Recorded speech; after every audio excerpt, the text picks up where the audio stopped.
right. Good morning. Good evening. Good night. NFT Live Web3 Network. Sitting here with Biggie Poppins Gifdead Tri-Box for you today. A lot of news to get to. We had a sad tier happy day, I guess. Squiggles done minting forever. Snowfro came out with the announcement yesterday. 66 were minted. We're going to take a look at those. ZenAcademy had some good things going on. We had a nice little mint session here on Heart and Craft for Gifdead and a couple other housekeeping that I want to get to. It's nice to see everybody here in on a Wednesday, August 30th. The month is almost over. We appreciate you joining us throughout the bear market, throughout this month of August, into September, into fall. Excited to be here with you fellas. Let's go around the circle. Biggie Poppins, what's up, brother? Oh, no. No, I got it. Nah, everything's good, dude. I'm excited, man. It's like changing of the guard. It feels like a cool day today, you know, like started yesterday, right? But it's the end of the squiggle era, the beginning of the hearts era. And ooh, yeah, man, leading the charge, Snowfro, yet again. It's so cool to see. I can get behind that narrative. Gifdead, just fresh off your show there, GM Web3 morning show every freaking day there on the Web3 X Spaces. How was it today? You're going to have to unmute for your NFT live session here today, sir. Gosh darn it. Both of you guys? Both darn it. I had the double mute. I had the double mute action going on. I flubbed it. I flubbed my lines there. But I was saying it was great as always. A little bit of a slow news day, I would say. But you know, we're always out here doing our best and got into some really interesting mainstream adoption headlines, big headlines that Q you were loving. So, you know, no, we got to scratch, you know, the bottom of the barrel a little bit today for some of the maybe smaller headlines that we haven't talked about, as well as address some interesting new things like the ZenAcademy Denizens, I think they're called. So yeah, lots to still talk about. Just not anything I don't think as exciting as the SEC getting their ass handed to them by Grayscale. Yeah, a lot of regulation news coming down here over the past 48 hours. We did actually have another update. Biggie Poppins was like schooling me here. We missed this update here, Gifdead, from Uniswap while we were live here just a moment ago. So Uniswap had a favorable ruling as well related to SEC and Coinbase. This was a really good one. Before we get to that, I'm going to need an explanation. Well, what is going on? I'm just wondering. My body dysmorphia is out of control right now. I'll tell you that much. Because now I have to live up to this cartoon caricature of myself created by the legendary, controversial homie in the space, Mr. Strawberry. He's working on a comic book and a bunch of different things. This was the way that he announced to me that he's working on a comic book and apparently a game and other things, was by sending me this, which, yes, that's supposed to be me. That is me, apparently. And look, the one thing that I took away from this besides more body dysmorphia, the one thing I took away from this is maybe a new tattoo idea. Maybe I just get Gifdead in giant fucking capital letters across my chest. I'm thinking that might be my next tattoo. But look, it makes me excited at least for whatever Strawberry's cooking up, because it might be my comic book debut. Apparently I'm a lackey in this story. I play a lackey. This man spends way too much time curating his beard to have this edge line be this the disrespect. Looks like disrespect. Looks like Alex Hermosi, man. Yeah, it looks like you took an axe to it. All right, other news, some like NFT news here. Biggie Poppins was mentioning that it's the end of Squiggles, and when we say the end, we mean like the end of Squiggles minting. That is an era in of itself, but Gifdead does have some controversial takes there. Heart and Craft over there on Prohibition from Jordan Lyle has been a great experience. There have been thousands of minters at this point, and Gifdead was one of them, and actually pulled a pretty clean grayscale here. Mr. Live Mint. It's beautiful. Thank you. This is Live Mint went into action yesterday while we were here on the show. And this is what came out when I live minted. It takes, I have to say, just as we're learning how Prohibition and Arbitrum work, it does take a little bit longer than I think it felt like 2021 back when, you minted and it took 30 minutes or something for all of your metadata to refresh. I think, for OpenSea and the Prohibition website to kind of get all of the metadata from Arbitrum and everything for a large collection like this, it still took about 30 minutes or so for it to load in. So in that time, I was like, is this a grail? Like, I don't know. It looks rare. It's not like crazy. It's not crazy rare, but it is in like the top 2,000 or 2,500. And yeah, it looks freaking clean. And I love it. I'm excited about it. And I think I'm going to try and mint some more. Because I think Biggie, there's ways to mint more than one, right? Or do you just have to have multiple wallets? Yeah, you can mint. I think you can mint 10 at a time, and you can mint as many as you'd like for however long the mint is open. So, I mean, there's a lot of ways you can play it. I think it's a phenomenal project. I love your pull there, Gif. I'm really fond of the grayscales myself. I hope you get a chance to 3D print it and like set it up together. I'm already looking down and looking into that. It's gonna be a fun experience. Have you played around with the different like toggle keys on Prohibition? Well, sorry, like real quick. I was thinking about the physical aspect of this, because there is a unique physical component, a phygital component to this Heart plus Craft. It's the plus Craft part of the project, if you will, where you can actually like 3D print these. I don't know how big they are, right? Like I don't actually know, but I was like, okay, black and white. I love this as an NFT because generative art, for some reason, a lot of people value at a premium black and white generative art whenever there's big projects. So I love that. But I was like, in my house, I don't know where a black and white, like monochromatic piece I would actually go. So I was like, I don't really know. But now I'm like looking around and actually have a lot of like white theme in my apartment. So maybe it'll look good in like my kitchen or something. I don't know. We've had heavy art feel on a lot of these episodes, man. Like we've been talking a lot of art, and I appreciate. We're here for the art. Here for the art, bro. Come on. I had the same thing with Manny Lynx's. Well, we're both rocking Manny Lynx backgrounds as well, or at least I have the canvas, the smaller canvas here. And I felt the same way. I was like, where do I put a black and white canvas in my house? So I definitely feel your pain there, Gif. What is he about to pull? And you can print it as small or large as you'd like too, Gif. So, oh shit, he's bringing out the big guns. You want me to rock a Manny Lynx background today? This is a work in progress from the Web3 Lounge in New York that everybody also contributed to on the train down there. But Manny has been telling me for a year that he's going to come and finish this. Manny, I'm here for you. Whenever you're ready, bud, come finish this piece, bro. Because look at this giant canvas. So maybe I can put this back here. Dry. There you go. Manny Lynx background today. All right, folks, we are just getting started on NFT Live today. A lot to cover, like a lot of quick news, honestly, that has dropped over the last 24 hours for y'all. We had some Yuga updates as well. So we are going to have a Yuga show. While we're on the top, actually, no, you know what? I'm going to leave the sweaters till we actually have the Chromie Squiggle discussion. But I don't know. Snowfro's been putting out a lot of heat. The Chromie Squiggle sweater photo just ain't it. It's not doing it for me. But this is the last piece of housekeeping, and unfortunately, we do have to cover this. For those of y'all, and Gif is probably like, Q, why are you even bringing this up?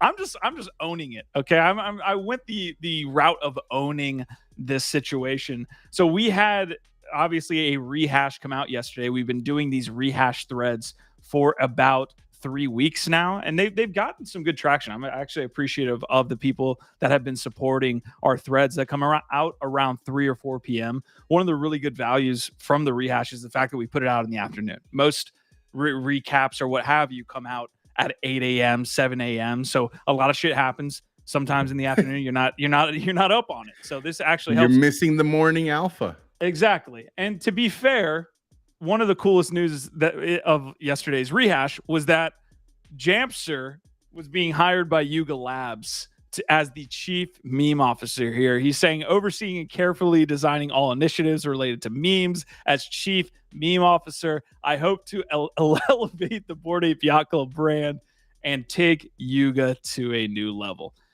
Folks, this is a fake announcement.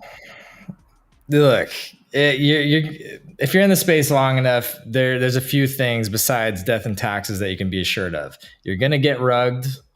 You're gonna buy some shit coins at some point, and you're going to be trolled and actually buy into a fake narrative on X.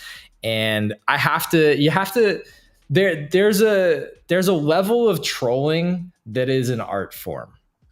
It's just true. Picasso. There are people that are professional, that are actually like trolls, that kind of troll.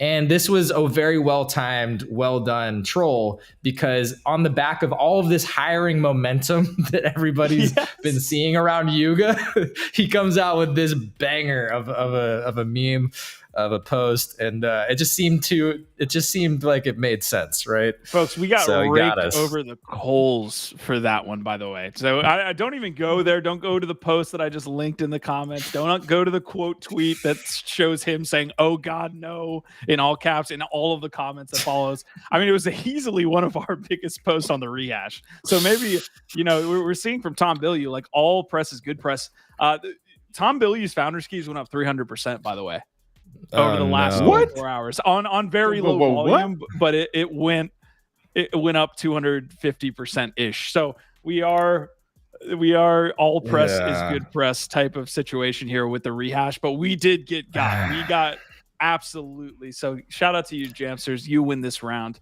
Hopefully I get to get you some other time. I like the fun idea of us treating the rehash in our news threads like two lies and a truth, or two truths and a lie. Just trying to, like, you got to figure out which is the fake post that we're gonna put in there every day now. But anyway, actually not a bad idea. All right, the last breaking news here before we get into the meat of the episode here on NFT Live comes from Uniswap. Before I do get there, this is not financial advice. We are not financial advisors. You already know the rundown. Do not Tom Bilyeu us, SEC or CFTC or anybody out there that is a rich man north of Richmond. We are not financial advisors here. So without further ado, we are getting into a breaking piece here. So judge overseeing SEC Coinbase just dismissed a class action against Uniswap. Notice the language: due to the protocol's decentralized nature, no identifiable defendant. The fact that the current state of cryptocurrency regulation leaves them without recourse. This seems like extremely favorable language to be using. Also, isn't Hayden Adams an identifiable defendant? He's the founder of Uniswap. I'm just wondering what. Well, he's the author. He's the author, but he's not.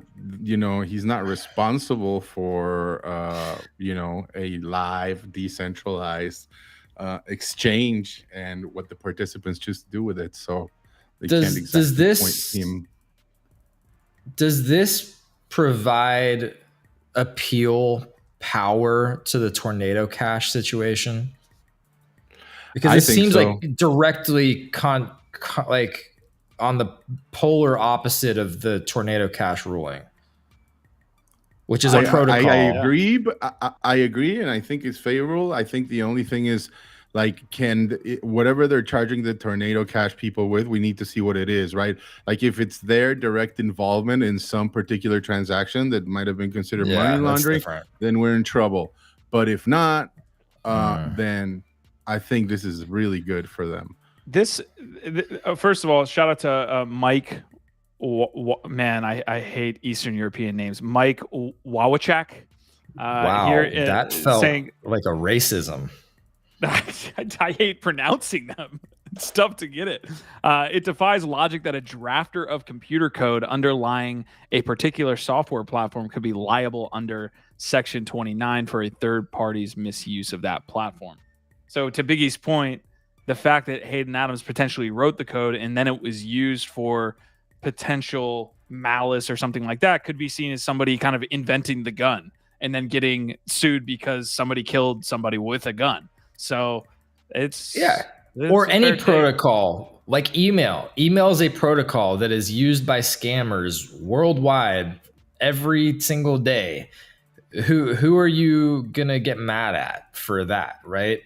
And you know, the Tornado Cash thing, I don't know that we really did it justice and talked much about what's so concerning about that. To Biggie's point, I'm not clear on the fine details of that to know if there were specific cases or parts of that charge where they were actually facilitating certain transactions. If so, that's a little bit different of a story. But I do know a lot of people have been comparing it to the Ross Ulbricht situation with Silk Road. Shout out Free Ross DAO and all them. I believe part of the problem there was that Ross was maybe also doing something with funds and using the protocol that he created to do certain things. But to put him behind bars for life or whatever the ridiculous, whatever the ridiculous charges that he ended up facing for all of that, to this day seems pretty over the top. And I think a lot of people are seeing that with the Tornado Cash situation, that it seems like maybe it's pretty over the top and doesn't make sense. So I don't know. I hope Biggie, to your point, that what comes out of this is maybe a little bit more positive and favorable precedents around how we look at protocols in the legal system. 100%. All right, I just got a notification that I don't even want to bring this up. It looks like Mr. McConnell had another situation, the exact same one that happened before. Look, I'm not getting into the political discussion, but that was so painful to watch. Like, I'm like already like, look, some people just need to take their cue, right? Like, and retire. Yeah. Exit stage left.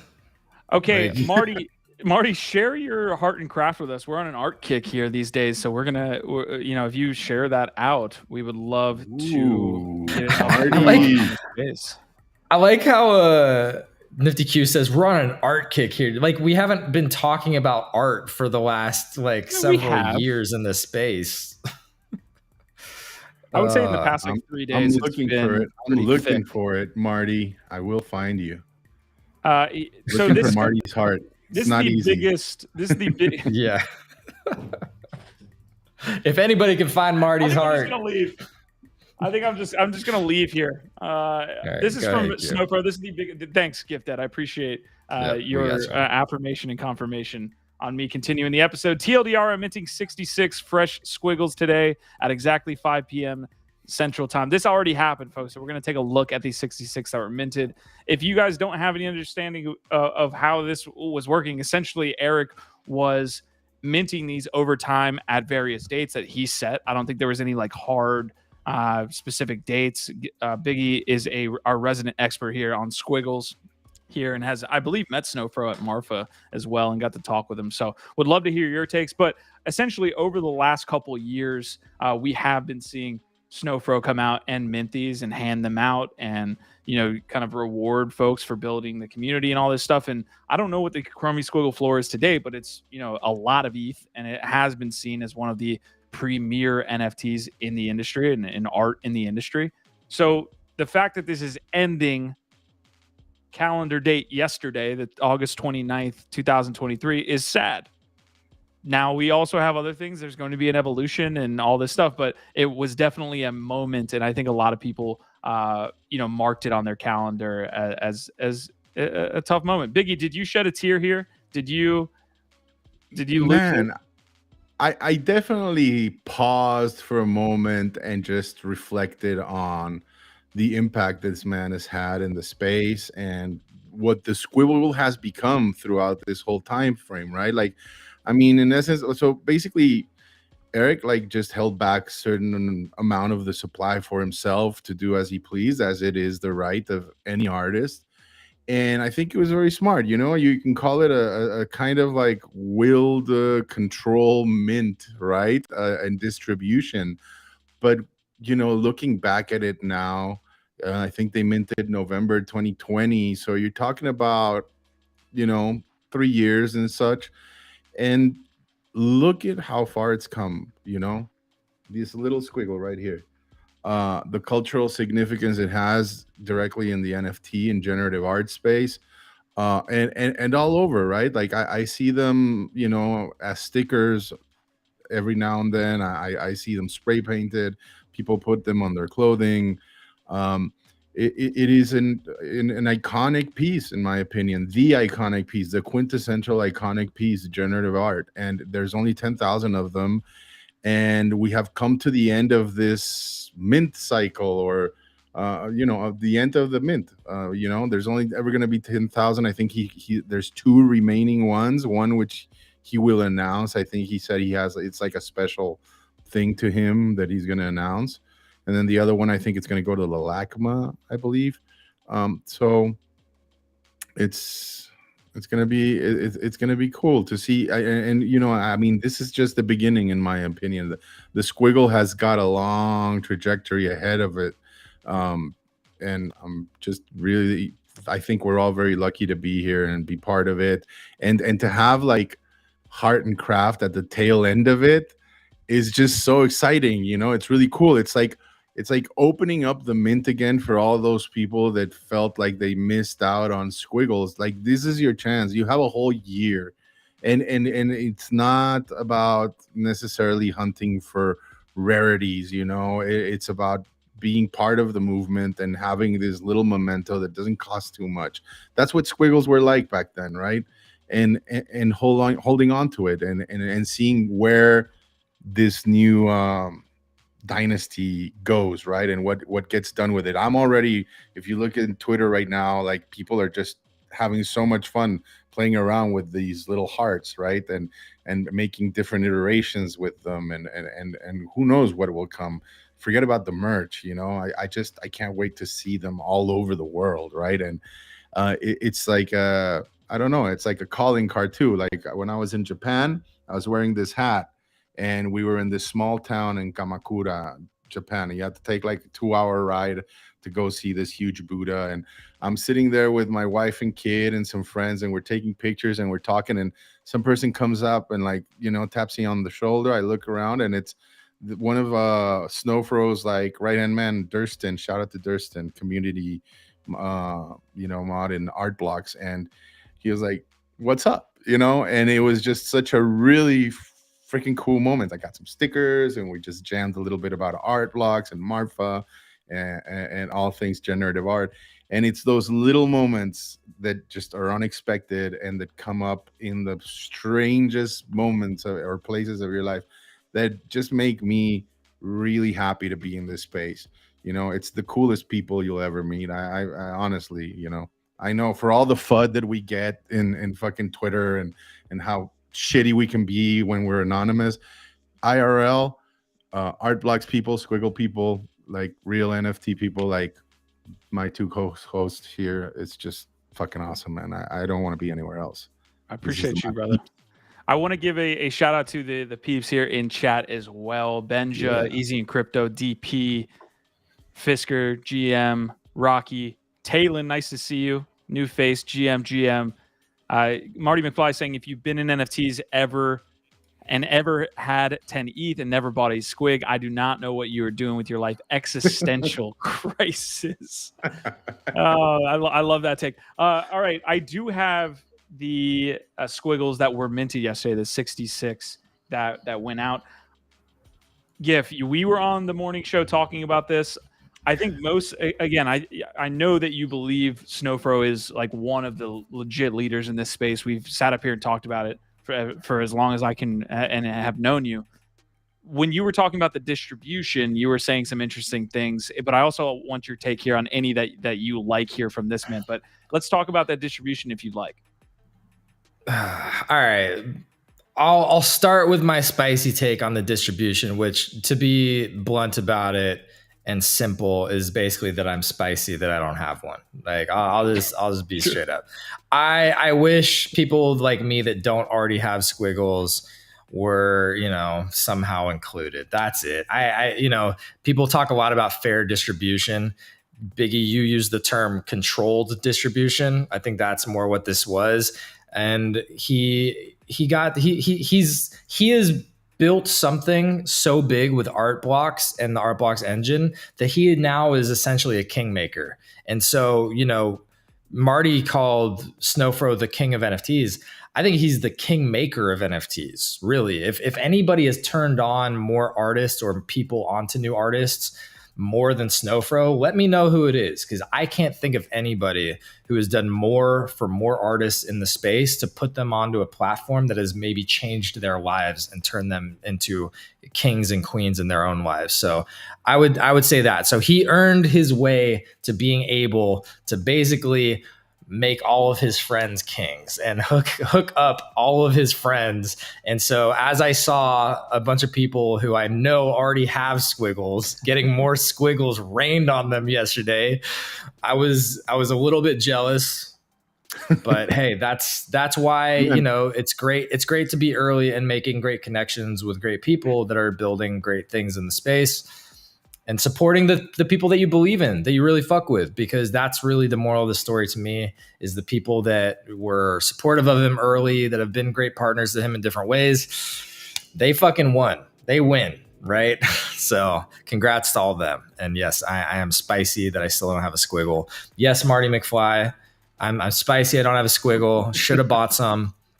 But I will just add one last point to everything that Biggie was saying. He went on a brilliant diatribe there, like he does whenever he's passionate about art and collections. I do think that Squiggles is one of the few Web3 native brands or icons that has already, to an extent, but really has the potential to transcend NFT culture into broader pop culture and art culture. So yeah, it's massive. And I need to add a little bit extra here. Keep it short. That being mindful of the company you keep is one thing, right? But also like mindful of what you put out there, right? I think I really am a big believer in karma, and this man was handing out CryptoPunks to friends and family, not just Squiggles back in the day, gifting them, right? So my question to everyone out there is, who are you going to gift a heart to? Because that's the intention of this new project, right? And it's cool. Keep your faves. And I'm not saying you need to give them all away, but that is the Web3 way. And I really do believe that what you put out, you get back. So yeah, I think Snowfro deserves all the success he's had and what's to come. Yeah, in a unique episode here, we are highlighting Marty McFly for a lot of positive takes here. But of course, he's a big Squiggles fan, big Snowfro fan. Snowfro, we are obviously huge fans of you. We're giving a big homage basically to you in the beginning of this episode. But I gotta say, bro, the sweaters. Okay. The sweaters ain't it, bro. It's just not there. Gifdead was mentioning, like, how does this rank with Avagachi sweater? This isn't technically an ugly Christmas sweater, so it can't be ranked with Avagachi, in my opinion. But what do we think about these sweaters here, folks? You do know that that's just one varietal of the sweater, right? Like, I think that's a hyper sweater, and like they're all different rarity types based on the squiggle you hold or the type of squiggle sweater that you mint. So they're different. And yeah, if you want to look like I don't know. Okay, well, the function of this being unique to each person and their squiggle, that to me I love and I think is cool. In the execution of like style, like I'm not as convinced, but I do think that I'm sure some of them are gonna look really fucking dope. I bet you there's some of them that look amazing, and then there's gonna be a lot of them that you're kind of like, I don't know.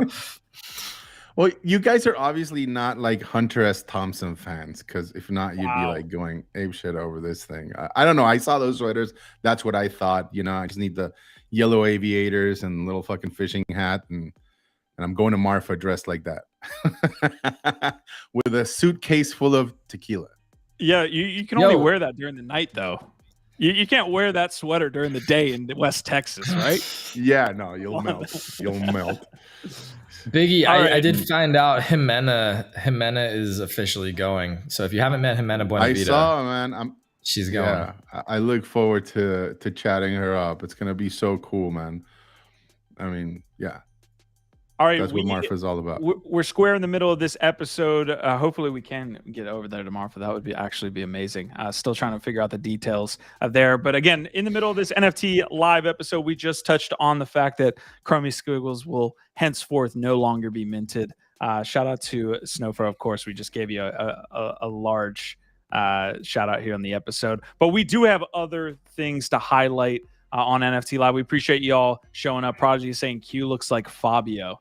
I guess that's positive.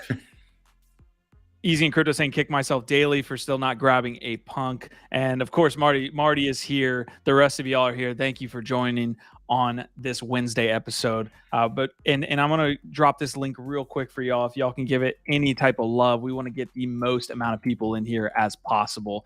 The title on today's episode, are we calling the bottom right now? It does feel like the extremely red, extremely bloody days. I know we've been dealing with the SEC FUD starting on Monday with Bill Yu and leading up to today, although we did get some favorable hearings. Does it feel like to y'all that this is a little bit of a bottom, maybe on floor price and maybe on sentiment? Maybe those are two different conversations.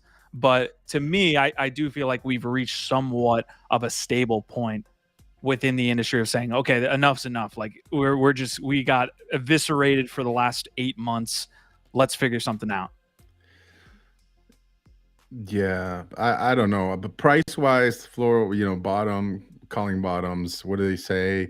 Tops are a process, bottoms are an event, right? I think, I don't know, call me pessimistic in this regard. I still think we could still go lower. We're beholden to so many other factors than just whatever's going on regulatory wise. I think it's a moment to celebrate, 100% sure. It's just, like the first of many checks that these government agencies it'd been a long time coming. They needed this.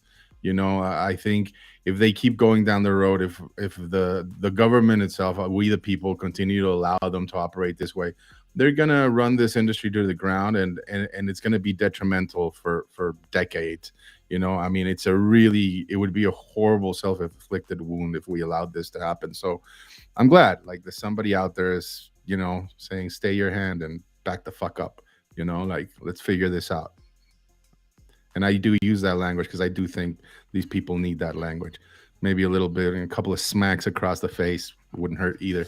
But that's just me. Sorry, I get a little violent about this shit sometimes. Benja's saying it's hard to call a bottom, but it does feel like the downtrend at least slowed down. Asmodai saying you're all NFT punks. I appreciate that. Gifdead, are you ready to call a bottom as we sit here looking at Impact Theory up 130% on the day?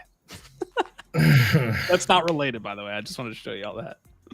Yeah, don't get me started on that situation again. But I think that there's very limited number of active wallets and very limited liquidity, and only so many things that people are going to be willing to do, and only so many L's that people are going to be willing to take. And we've seen that shake out over the last year. And at a certain point, people have consolidated 95% to where they're going to go. And then maybe if they've got a little bit more that they're like trying to play with. But the vast majority of the liquidity that still remains is settled and not moving. And I was calling that we had to be close to a bottom like 2 months ago or something, because I started to notice that all of the big collections, all of the like famous ones, all the legit collections, they had 2% or less listed. Like it just got to a point where nobody was listing anymore, right? And so we're just past the point where most people that are still here trading are going to be taking big L's on projects that they love. So I just think a lot of the consolidation with the existing wallets that are still trading and the liquidity they exist, which is very finite right now, I just think it's mostly consolidated where it's going to go. And that's it. So yeah. So like, I don't know that we're at the bottom. I just feel like a lot of the bigger collections, like I don't know how much lower they can go because I don't think there's that many people willing to part with a lot of those things at this point. Yeah, that NFT stats post really, I think, sent a shockwave through the industry when he was talking about how many NFTs or in the largest collections haven't been traded. Like 80, I think it was like upwards of 80% have not been traded and not sold. So I think you're onto something there, Gif. Shout out to everybody watching on Twitch, Twitter, and YouTube. You guys are awesome. If you're listening to us afterwards, I do have a question for you. Drop it in the comments after the episode, or drop it in now if you're here live with us. Opepen has been on a bit of a tear. We just talked about Squiggles. I want a quick lightning question for both my hosts up here. Will Matic 19 said, I traded 2 Squiggles for an Opepen 001. I appreciate the opinion shared in the post by Matt, as this move was not an easy one for me. Squiggles are easily a top 3 favorite. There will be another in my collection at some point. Heck yeah. Congrats.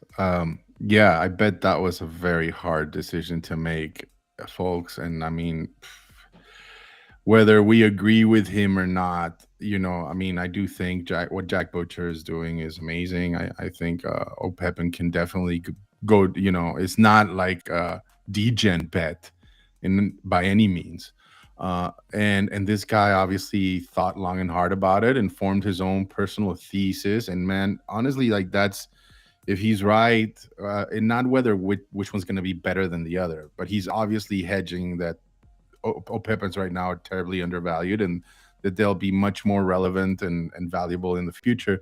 Then man, hats off to him. It takes balls to make a trade like that. So I admire that shit. Like, yeah, right on. Wish you the best. Love it.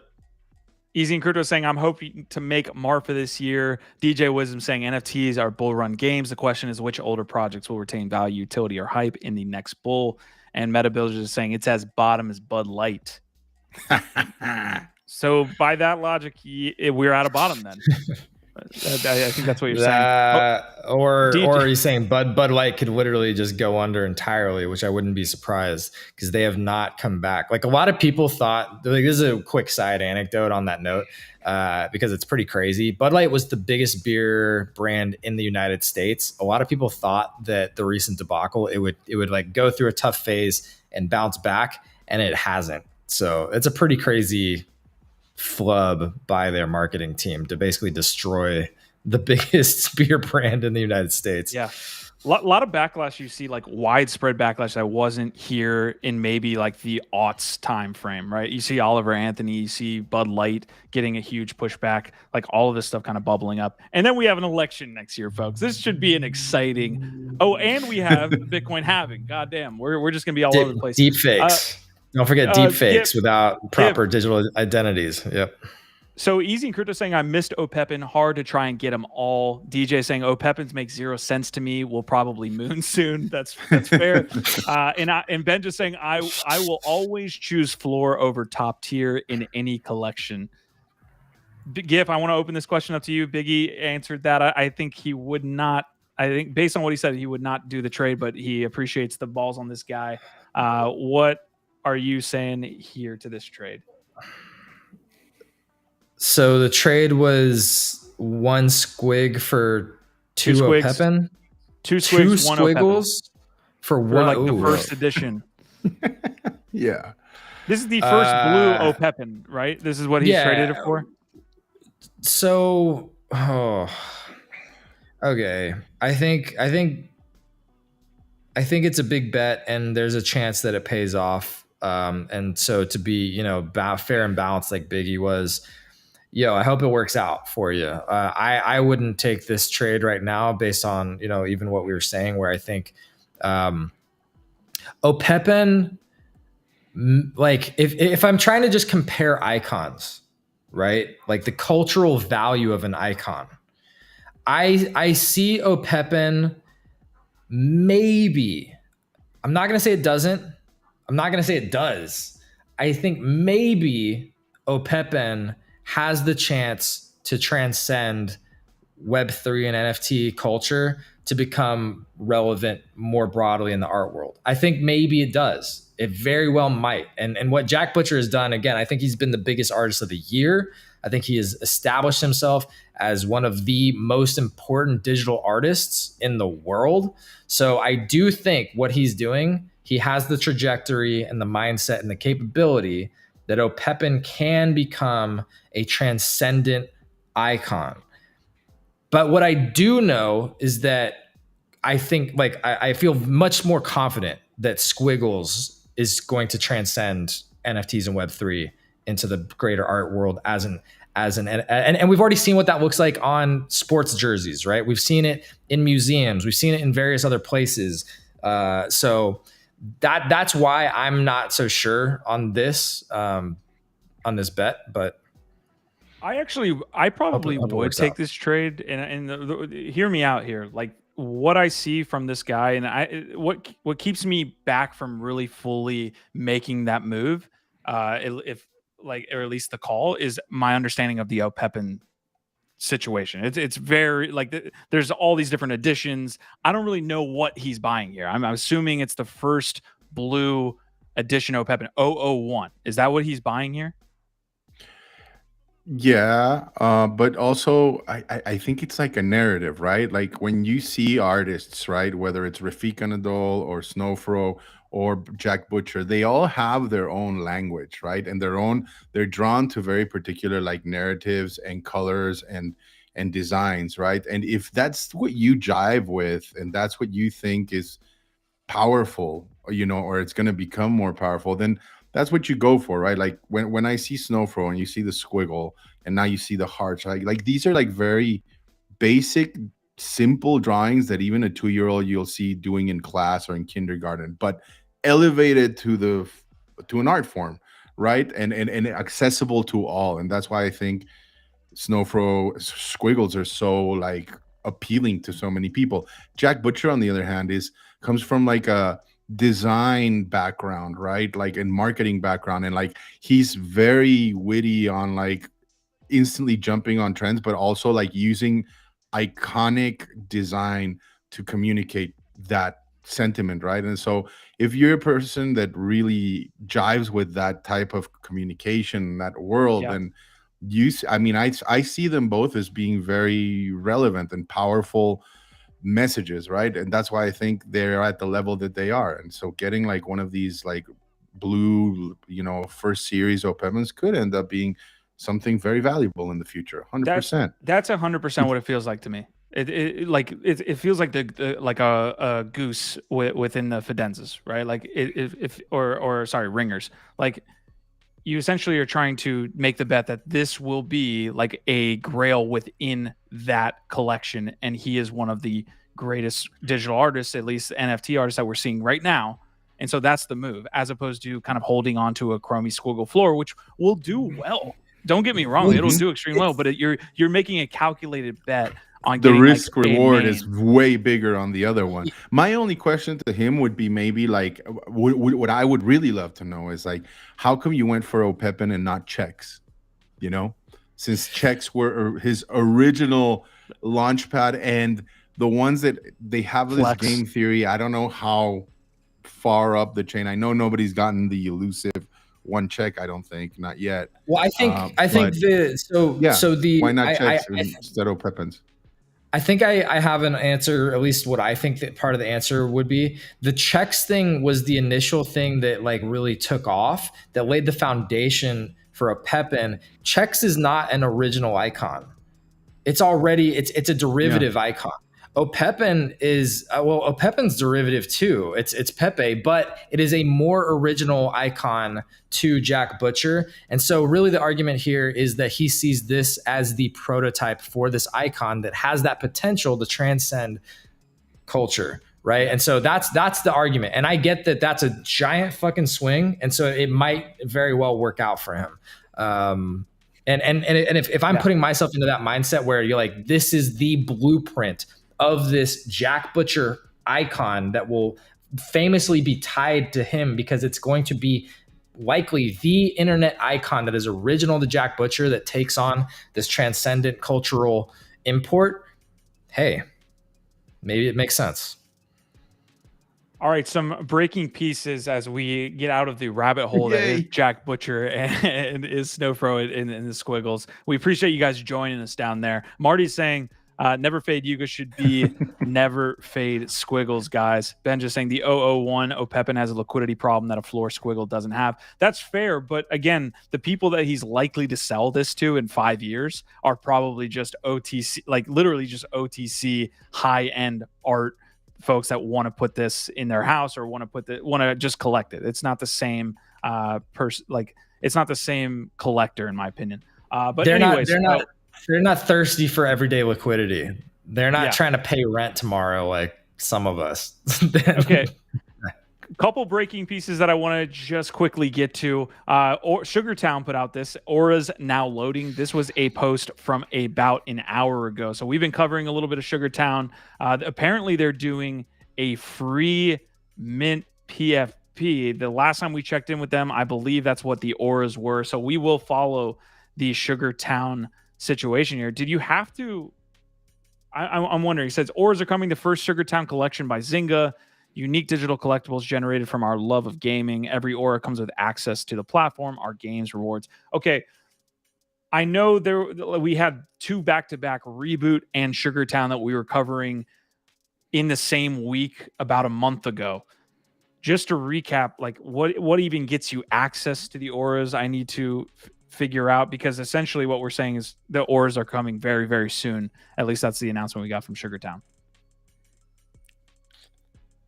Anybody remember? Was it? It might have been community access, like coming soon. Parallel communities. Yeah, I don't actually know how you get access. I remember seeing that it was going to be free and thinking that was good, because one of the initial concerns I had was they're coming in with their hand out, trying to suck up everybody's ETH without delivering any value first.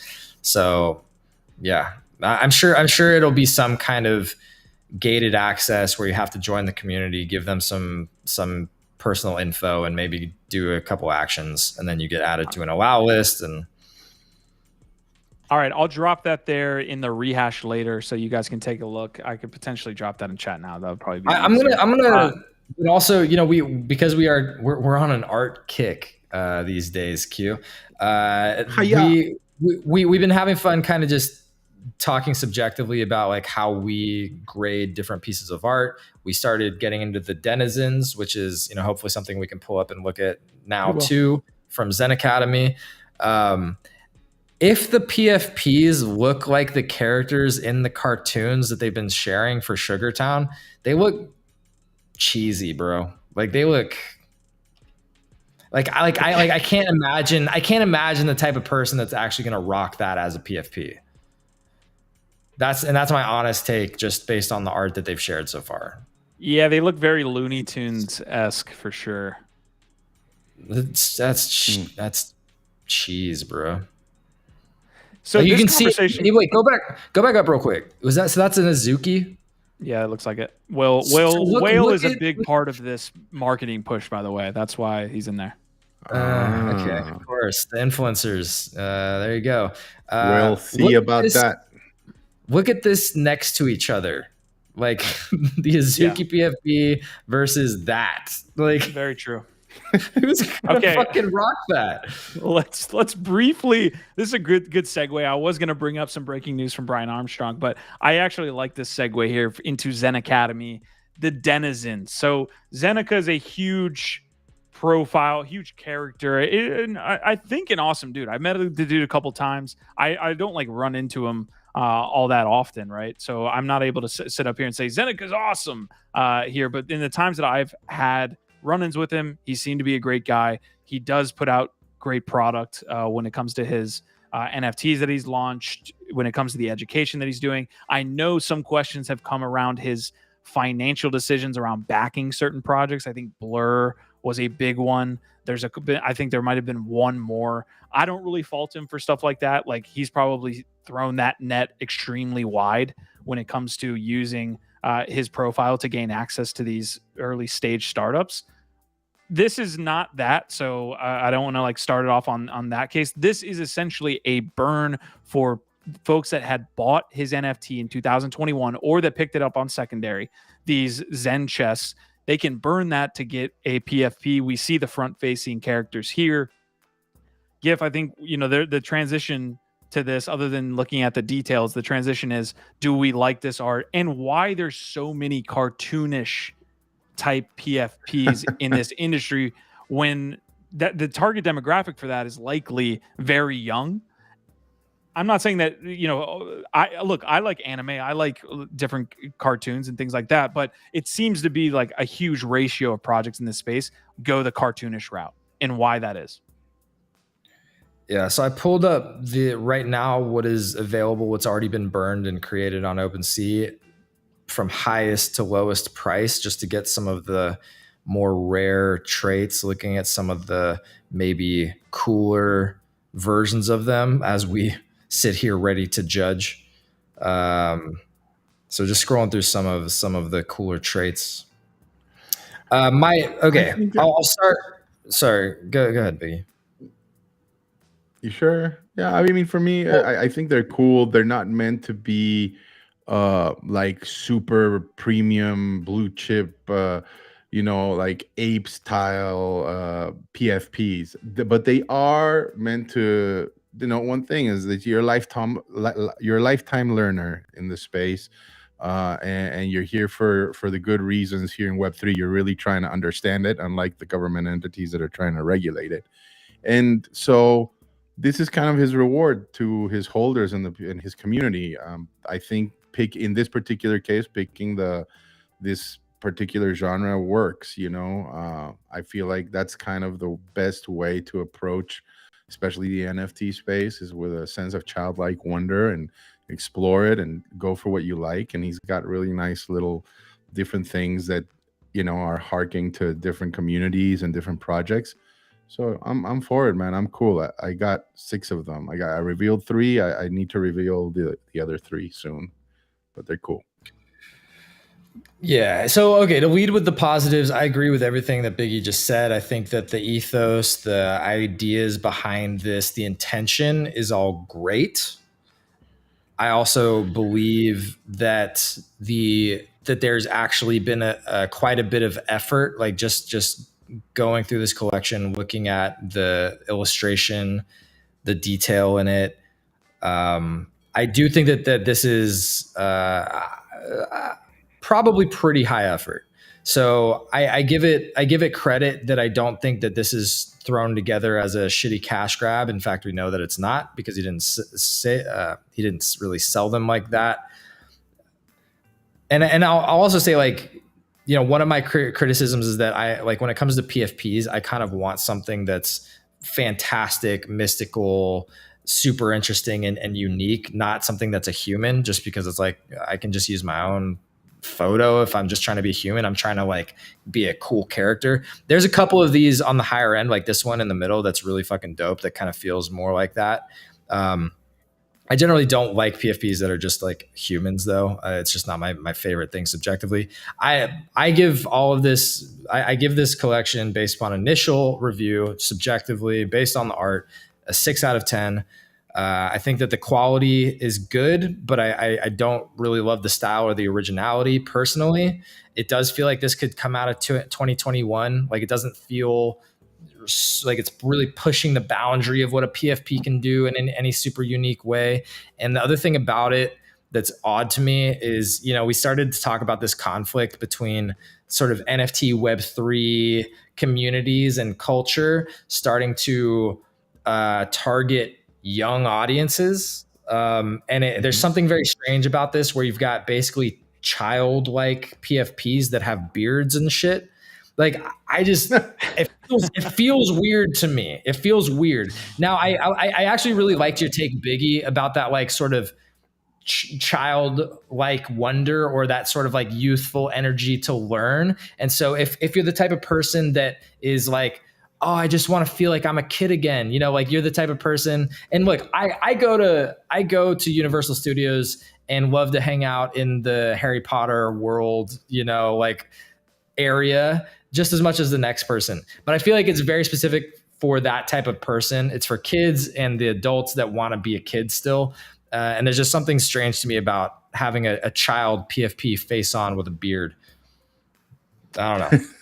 All right, I'm going to play Zeneca's take here. I'm super interested in his talking about Denizens, which is his latest drop. Again, this was non-dilutionary. It was a burn to mint for his current NFTs. So he was just updating it to be a PFP specifically. So let me see if I can pull this up.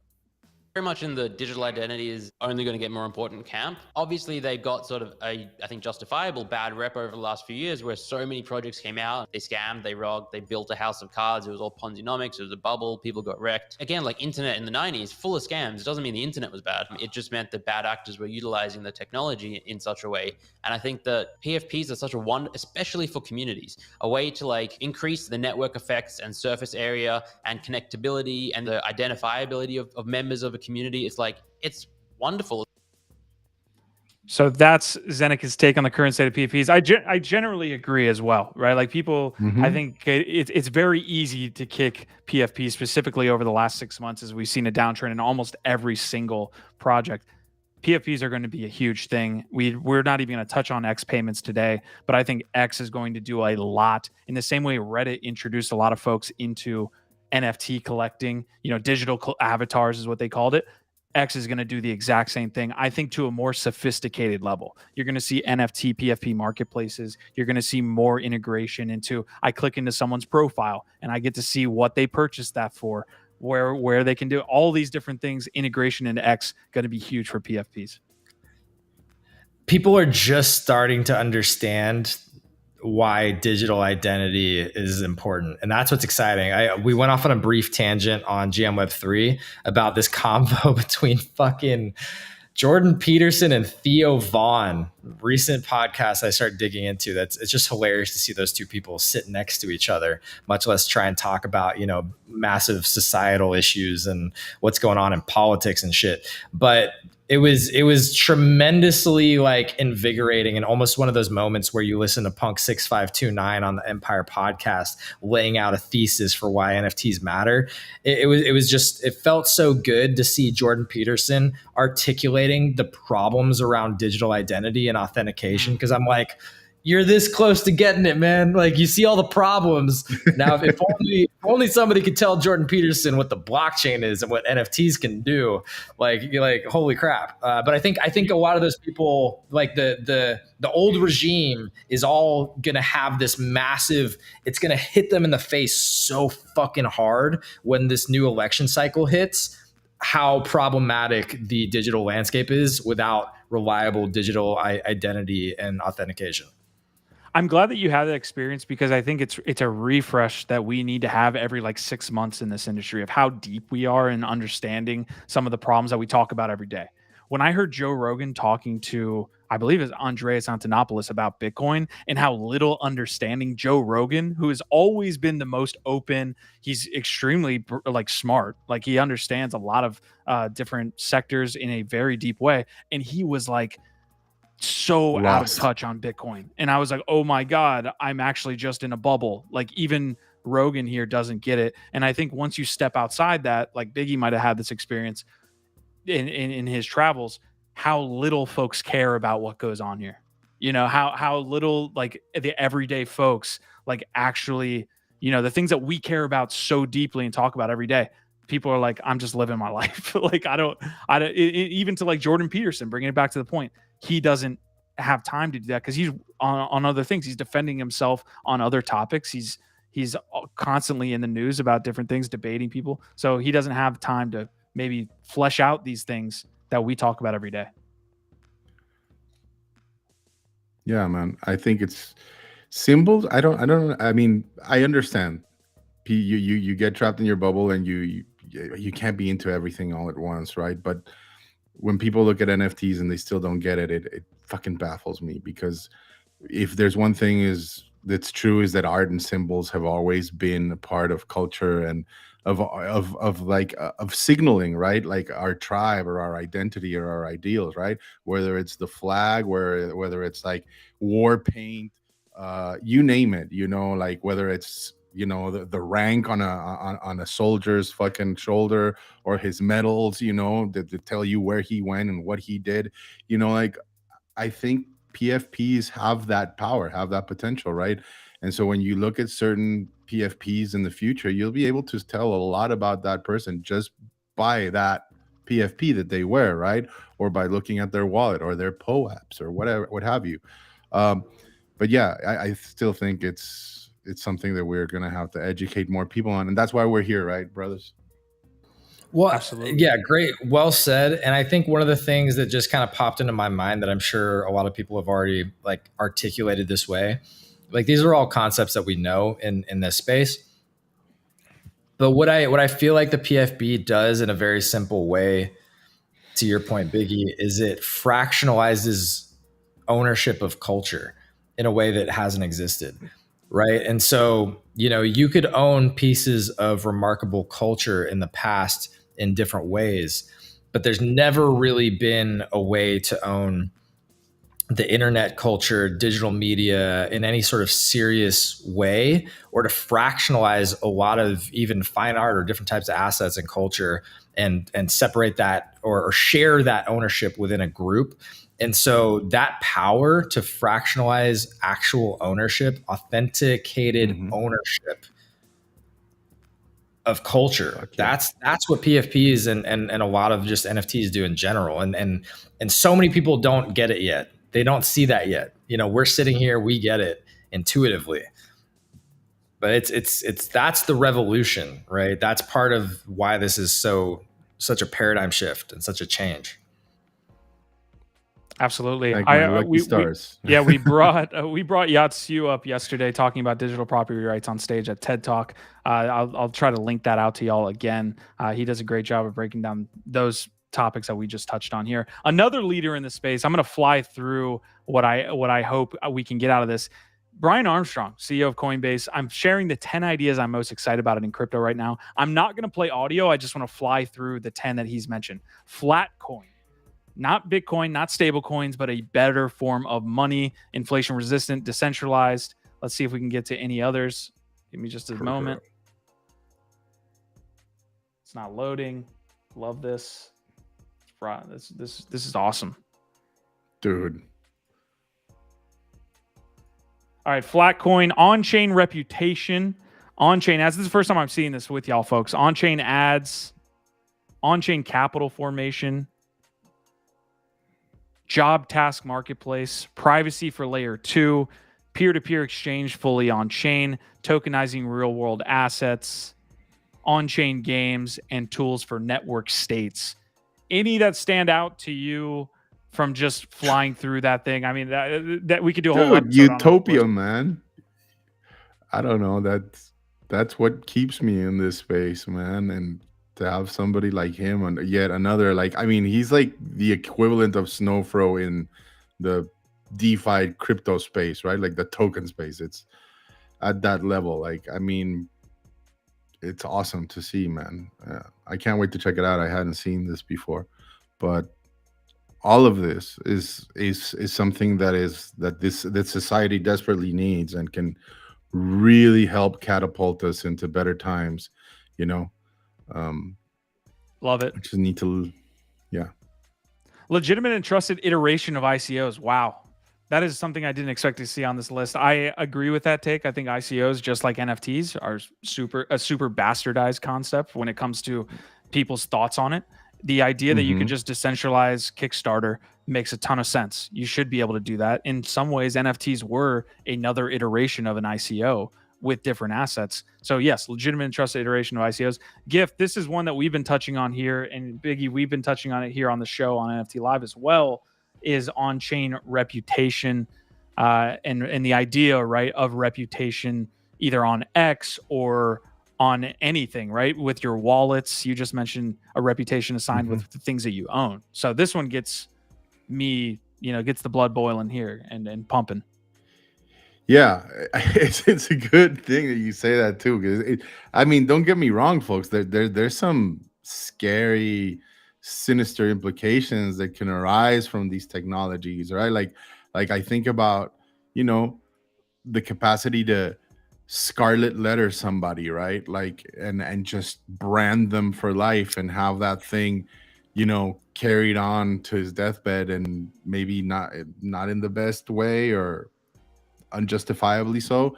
It's scary, right? But at the same time, you think about other stuff like investment trajectory, the communities that you belong to, the places that you've been to, the good things that you've done, and it's amazing, outstanding. I think you need to embrace the good with the bad. But yeah, it's so I understand why some people are careful. Yeah. We definitely need digital identity and some form of reputation and authentication that's reliable in there. And to your point, Biggie, there is a slippery slope with that into authoritarian tyranny that's very scary. And China is absolutely like already there with their social credit system, where they have basically centralized identification that includes biometrics that, and then they've got all of the authoritarian infrastructure with cameras everywhere that can it can identify you just from the way that you walk, like doesn't even have to see your face. So let's say that you jaywalk or break like a basic street rule, like you jaywalk, camera can see you, automatically fine you and take money out of your account and damage your social credit score all at the same time. And then without social credit, like with a low social credit score, you can't do basic things like play a video game or buy certain like drinks out of a vending machine. Like it's literally that it can be that bad. Like actually making 1984 look like a picnic, as Jordan Peterson said. So that's the dystopian, scary side of where this can go if we're not very careful with it. But we have to have some kind of solutions in place. Like it has to happen. I'm very still I'm confused still by this Flatcoin thing. So I look forward to learning more and looking into it. But seems interesting. I dropped the link. I dropped the link there in chat for y'all to check it out. The gist of what I get from this is Coinbase is fucking killing it. Dude, Coinbase to me is establishing themselves as such an important company in the future of the world right now. Yeah, and they have the cash to fight everything, right? They've gone on record multiple times calling out Gensler like openly to his face, pretty much calling him an idiot. So the only people with capital to actually come out and say those things, it's important for them to do so for our industry. So yeah, big shout out to Brian Armstrong. Hopefully he doesn't do anything that makes it so the pedestal that we put him on just completely collapses like some other exchange owner. Don't SBF us. Yes, I didn't want to say that. Please. All right. DP Fisker, Marty McFly, Justin Casey saying China. Fisher saying Coinbase is huge. I want them to do well at this point. Of course. Yeah, we look, we can have our decentralized future, but we need to also have large folks on our side that are defending the things that we hold to be true, right? Which is self-sovereignty, self-custody, all these different things. So yeah, awesome. All right, I do want to get to two other pieces of news. We're going to end the show here in just a moment with some Yuga news. We got them from all different directions. Yuga is absolutely killing at this point from the amount of stuff that happens in that ecosystem. So yes, never fade Yuga prodigy. But we did have a Nakamigos update. So Nakamigos is up, I believe, to like 0.32. We off speculation that we saw their deployer contract or the wallet that deployed the Nakamigos created a new collection on OpenSea called Nakamigos Cloaks. No other information given. This is like typical Nakamigos, in my opinion. Like they've been traded heavily for the last year on what? I have no fucking idea. And this is just typical and falls in line with what goes on there. Is people behind it? Yada, yada, yada. But what do we make of Nakamigos and the cloaks? People are speculating that they did this as well because OpenSea has some sort of contract or guideline that goes into effect in September, that they needed to rush this, at least the deployment of the contract before September was added. So Gif, Biggie, what do y'all think?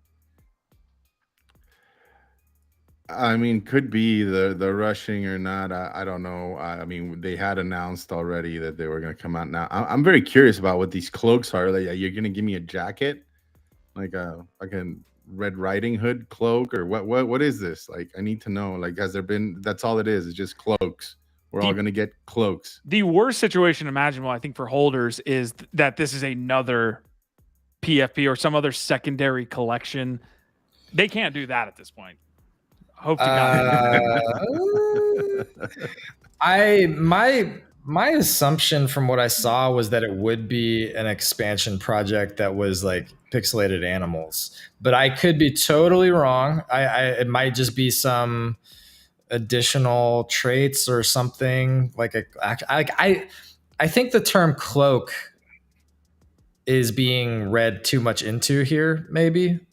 But I could be wrong. Again, maybe it is that. But you see, there's a little fox in that coming soon. Like, look at that. Like, there's a little fox. Yeah, that's what I was under the impression too, huh? Yeah, all is in 3 days. Yeah, so I don't know. I do think that there's something interesting around the speculation that they're trying to get this out before the deprecation of the previous royalty arrangements that OpenSea had. I think there's probably something like that, but we don't know. It's speculation at this point. I'm just excited Nakamigos is still doing stuff and going to continue to grow their own legend because Naka's for life. That's it.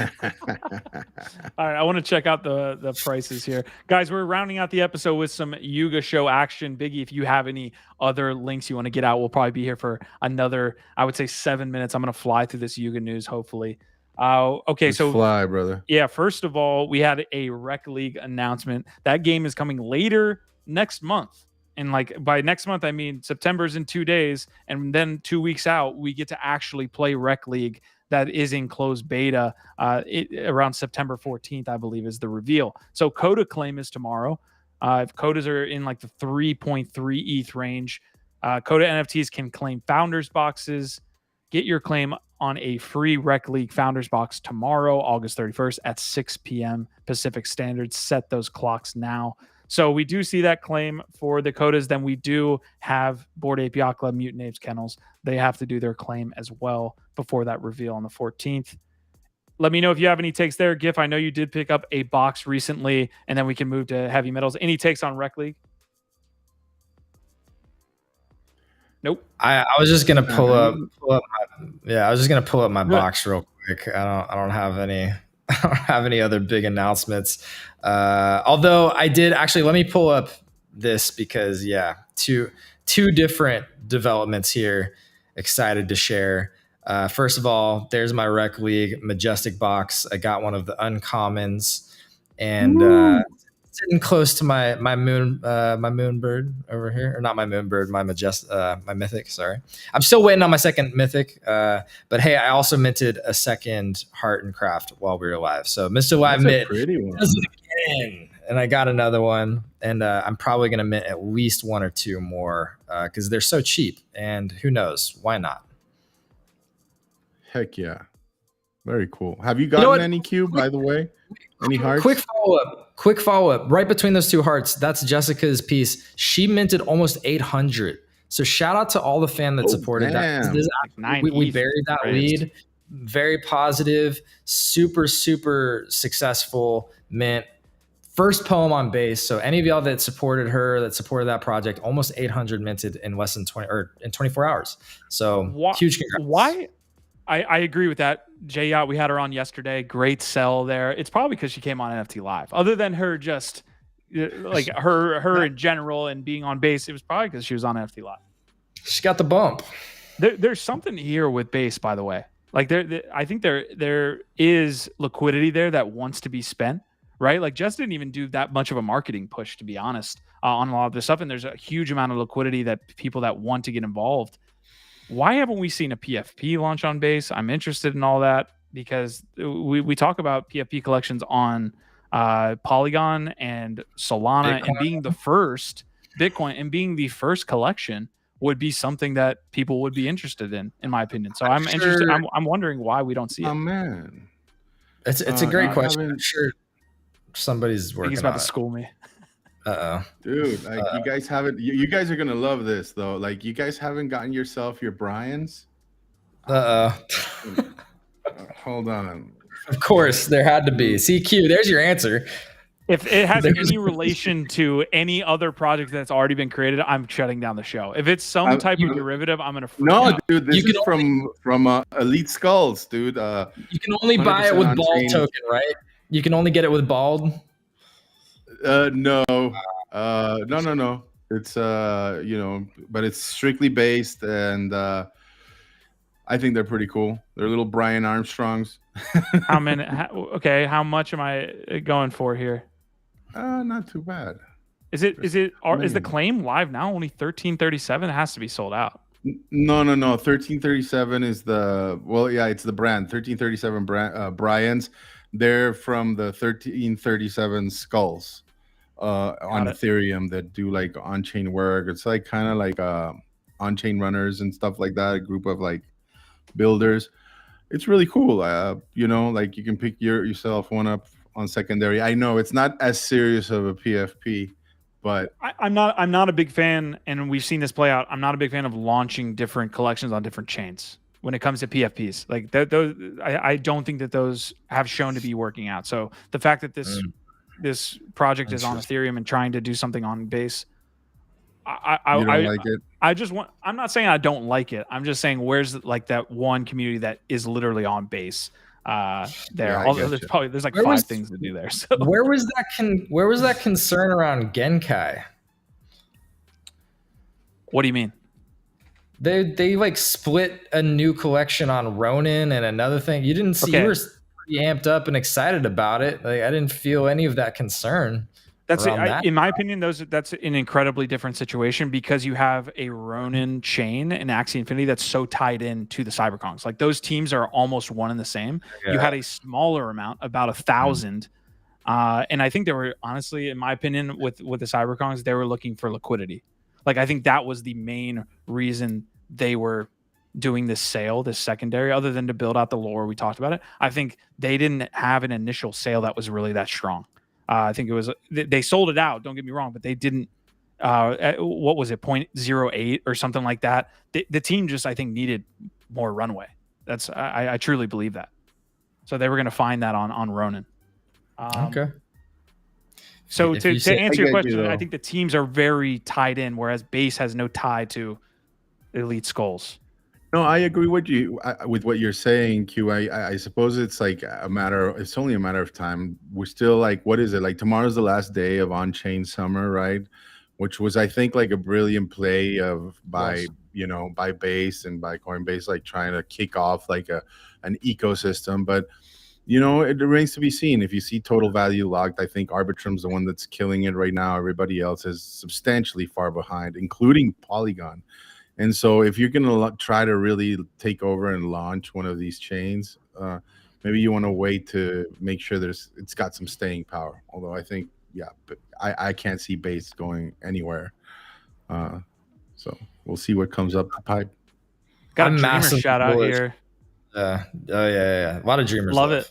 Oh yeah. Yeah, Dreamers by BitLetro has the best pixel art and will be the best gaming project. Shout out to Gabe over there with Dreamers. We need to get Gabe back on the channel, man. He's been heads down building. Excited to talk to him again. My twin brother Gabe. It's not far off. The base FUD is tough because I've been getting more and more into parallel. I actually wanted to bring this up and talk with the community here. Say I want to try and stream that more and more as I gotten out of rookie queue. Now I'm in the ranked ladder, having a great time with it. So I've already used base every single day for the last 4 or 5 days. That's why I think the Bitcoin ordinals FUD is you shouldn't apply that to base. Like I'm actually over there doing stuff. There's other things going on base. So they're fundamentally different. Like in terms of like being able to actually use it out of the box to do a bunch of scalable activities and different use cases that are interesting. So that's an interesting comparison. I had one last quick thing that I wanted to share here before we wrap. I think it's okay. I do have the Yuga stuff we need to get to. Do you want me to hit that first quickly? It's just this. Shout out Betty. She says she's in the show. Look, I'm a massive Dead Fellas fan, and Betty, whenever you're ready, don't listen to anything Marty McFly says. We appreciate what you're doing. And she said she's in. I reached out. Hopefully we can get her on to talk about what Deadfell is doing. Hell yeah, dude. We didn't even actually hit that, but actually there is that Deadfellas trading card game maybe coming too. So more to come maybe soon from the fellas. There you go. That's it, Q. Love it. That is fucking news. I love it. Great job, Gif. Great update there. Yeah, shout out to Betty as well, a good founder in this space, doing it the right way. All right. I have the last updates here for the show. And first of all, I wanted to show you, we didn't get to show you the price change there on the Nakamigos. So we are seeing some volatility around that token. And then the other update for Yuga, Heavy Metal Forge Alpha. Things are about to get very interesting. I hope you're prepared. He circled fighter, crafter, explorer, attack, range, speed, battery. So it looks like someone went into the code here. I'm not sure where. And found that these potentially are going to be things you're going to be doing in the upcoming hunt, the upcoming raid. So that's interesting. We're in the run up there. And then I'm just tired, honestly, of heavy metal. I am tired, man. I don't even know if the shit that the work that I put in, I barely missed out on a legendary amp in the first 3 weeks. I've now resigned myself to one epic amp and not really doing anything else. I am fucking tired. Every single morning for the last like 12 weeks, I have been doing heavy metal. I'm talking Saturday, Sunday, every day during the week. I'm voting with my heavy metals. It is a fucking process.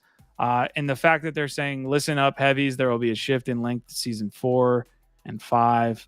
Season 4 will last 4 weeks. Season 5 will last 2. Season 6 will remain 3 weeks long. This shit, I'm like looking death in the face here.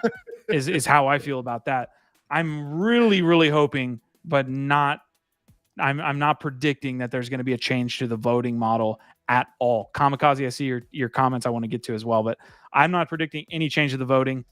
I think we're going to see more of this. So hopefully the raid goes well. There's been a ton of different predictions here on what that raid will look like, if it's going to be interactive. Hopefully it goes well. But that is your Yuga Labs update. The Yuga Show. That was it. Man. Yeah, I haven't cleaned up any Dookie in weeks, bro, and it feels good. But I'm probably missing out on all the benefits that I would be getting. I think at some point we should do a full Yuga show, sort of like post-op, or what's it called, like a debrief on like how we think this whole thing has been going, and like now I feel like as we're moving into the next phase and we're going to get to see what that looks like, I think we'll have a lot more info and data points to really kind of judge what they're doing or get a better sense. And I think the convo will be much more interesting at that point. That's it. I'm excited to at least see where it goes from here. Okay, I need to go all the way back. Sorry, I faded the chat here a little bit. But Easy is in crypto saying, should I get a Rectbox thing as my first Yuga asset? Kamikaze said it's not a Yuga asset. It's a partnership with Yuga, which I think is definitely important, but Easy, not financial advice. If you want to play the game, you need to get a founder's box and that has a full mech inside of it. So that you have about 2 weeks. Marty saying, holy Yuga, someone found the word fighter. They're pretty cheap. Building blocks. They're sitting around, the Majestic box is around 0.04 floor right now. So yeah, it's not like a Yuga asset, but it's, I guess, part of the greater Yuga ecosystem in a way. But relatively cheap to get into what might be a cool game. We don't know yet, but the gameplay has had pretty positive reviews or sentiment. All right, Ben's saying it's pretty confirmed that votes are not going away. They did say there will be passive voting, whatever that means. So, God, we might get some. Dude, I'm telling you, man, I'm fucking done. I am done, dude. I am 12 weeks into waking up. I was on a vacation with Mike Finch, and I had to be like, hey, dude, give me 45 minutes. Let me make sure I get this all worked out. And it's yes. Okay. I'm very bullish on what the mechs will become. I love Dookie Dash way more. I thought that game was super engaging. This game is interesting. to say the least. But hopefully y'all enjoyed this interesting episode of NFT Live. Biggie Poppins taking time out of his day every single day to help me and Gifdead here out. My co-hosts have been fantastic for the last calendar year. Have been coming up here and helping us grow this network. We do have a rehash coming out, so I want to make sure I bring this up. Gif, if you can do the honors here and talk about what we're doing at the rehash, and specifically the support that we need to get it off the ground, right? You guys are doing a great job helping us build this channel as well. Like all of this support that I see as we're talking, where the chat is rolling, all that stuff, it helps so freaking much. And as we get the rehash off the ground, we need support. Absolutely. I'm happy to take a quick moment to address and share more about what is up with the rehash. Basically, we realized, Q, myself, Biggie, the fam, and all of y'all who participate on this show and on the GM Web3 morning show on Twitter, that we're curating the news, the interesting tidbits, the headlines, the alpha. We're doing this daily, but we're not necessarily codifying that and putting it out there in as many different helpful ways as we possibly could. We're always looking for ways to improve and to provide more value. That's the gist of it. So one of the ways that we've started to do this is with a recap that we call the rehash. That's how we branded it, but it's basically just a news recap each day published in the afternoon, roughly 10 of the top stories of the day, with, sometimes some thoughts included too. There's sometimes some editorial. You can see Q's rehash that he posted yesterday has some great additional thoughts. So it's, just a couple minutes, maybe a 4 or 5 minute read. You can just scroll through it to get an awesome sense of what's happening around the community and in the broader Web3 space. So we're putting these up on Twitter in the afternoons as soon as we can to cover off on the most important headlines. And yeah, if y'all can follow us on Twitter if you're not already, and look out for those and help put some likes on it, reposts, comments, even just like encouragement. You know what I mean? Anything really does help. No, it really does. It really does. No, like anything that y'all do and can keep doing if you are already supporting makes a massive difference. Like it really does. We don't ask for that much. We do this for free. We're not getting paid. God, I wish we were, but we're not. We try and do this as a free service that's not gate kept. It's not token gated. We're not charging you. So all of that support makes a huge heckin' difference. So that's it. Rehash will be coming out here in the next 2 hours, probably. Look out for it on Twitter. That's it. All right. Thank you guys for joining here today. I'm going to give Biggie Poppins the last word on today's show. Again, we're moving directly into September here very quickly. It's been a very, very interesting end to the month, and we look forward to another really just fantastic month in Web3, man. So thank you guys so much. Prodigy, Marty McFly, Easy and Crypto, DP, Camp Taylor, Kamikaze, Benja, DP again. I think I already said his name, Hawk. We see all you guys, Justin KC, China. I appreciate you guys. Thank you. I'm going to keep it short today. OVOT. I hope to make it tomorrow. I might be a little late, but I'll try to jump in as well. I always love you, fam. Take care.